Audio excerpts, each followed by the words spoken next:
from your experience, what you've seen through the years, the evolution in the many different markets that it's supported, and how it's being leveraged today. Yeah, it's really interesting. So, outsourcing it is a very large phrase, very much like AI is today. So outsourcing would consist of onshore outsourcing, nearshore, farshore.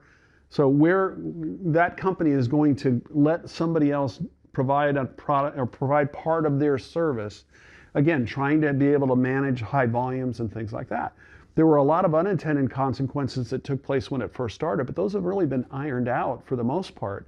And so businesses now have the ability to work with a strategic service partner. I mean, BeeSeen is a great example of that, who really looks at your quiver of tools, or however you want to, toolbox, I guess is a better way to say it. You've got a toolbox full of tools to work with. One of them happens to be the ability to work offshore to handle higher volume in a more effective and efficient way, which is really what it was designed to do in the first place.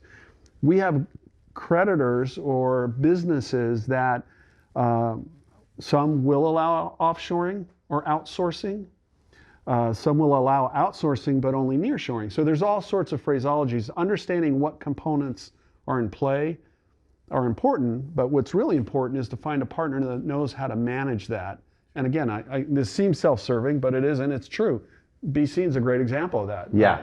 I mean, look, we've built some very strong partnerships globally.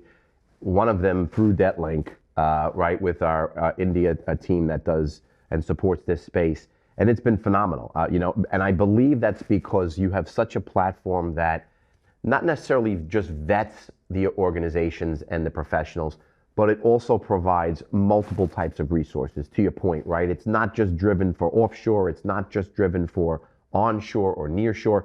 There's that phrase, right-shoring, and however you really kind of roll it up, it always boils down to, right, ensuring you have compliance, security, right, the right kind of fixes in place to make sure that you're not just an extension, but a growth partner. At least that's our opinion of it.